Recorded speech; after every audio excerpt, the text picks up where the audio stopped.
I've got my code editor open inside that small project. I'm going to start up the development server with a npm run dev.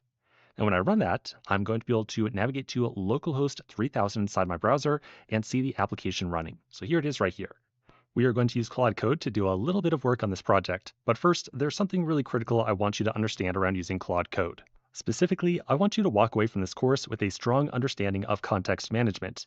You see, inside of a typical project, there might be dozens or hundreds of files, each with a tremendous amount of information. Whenever we ask Claude Code a question or give it a task, there is some ideal amount of information that Claude needs, just enough to help it understand how to answer your question or complete your task. As soon as we start adding in additional information that's not relevant, Claude Code's effectiveness will start to decrease.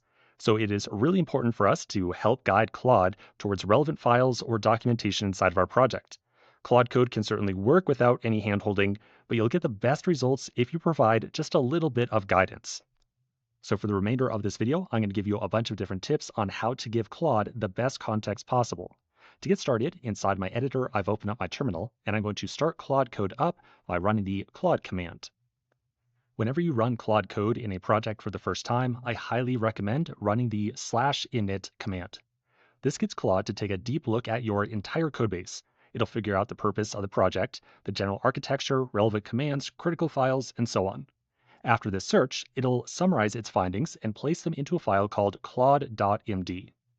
When Claude tries to create this file, it will ask for permission. You can either hit enter to accept, or if you don't want to have to grant permission to every file write request, you can also press Shift-Tab, which allows Claude Code to freely write files in your project. I would encourage you to open up the claude.md file that was generated and take a look at its contents. As I mentioned, the contents of this file are included in every request that we make off to Claude.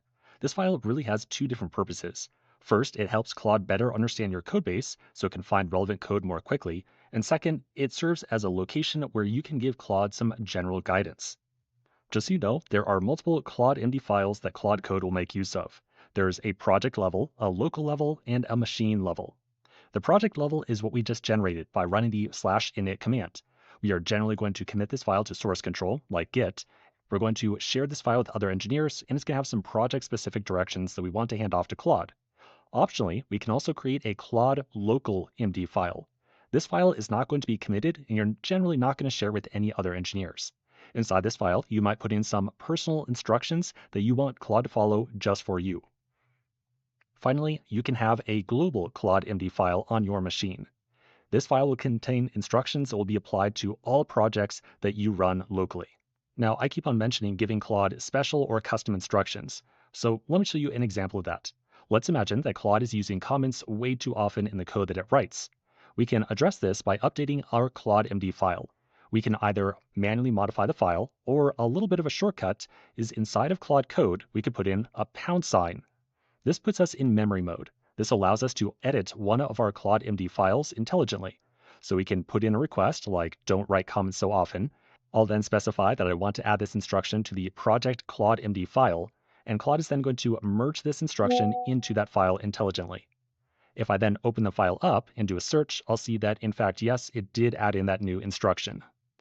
Now that we've created our claude.md file, I want to give you a better understanding of how to pull in specific context into a conversation. Let's imagine that we want to better understand how the authentication system in this project works. We could just ask Claude to tell us about it, in which case it would search over our codebase and find files relevant to the authentication system. That would definitely work, but it would just take some amount of time. Alternatively, if we already know some files that are relevant for the authentication system, we could mention them using the @ character. When we mention a file, it will be automatically included inside of our request off to Claude. This is an excellent technique for pointing Claude in a specific direction. You can use the same syntax to also mention files inside of claude.md. Let me show you an example of why that is really useful. Inside of the Prisma folder of this project, there's a file called schema.prisma. This file contains a complete definition of all the different tables and types of records that exist inside the SQLite database that is used to store information inside this project. Because this information is so important and relevant to so many aspects of this project, I might decide to mention this file inside of my claude.md file. Let me show you how I do that. First, I'll enter a pound to enter memory mode. I'll then mention that schema file, and specifically tell Claude to reference that file anytime it needs to better understand the structure of data inside the database. Once the update is complete, I'm going to take a look at the ClaudeMD file and just verify that the note was added. When you mention a file like this, its contents are automatically included inside of your request. So if I ask what attributes the user has, Claude can immediately answer without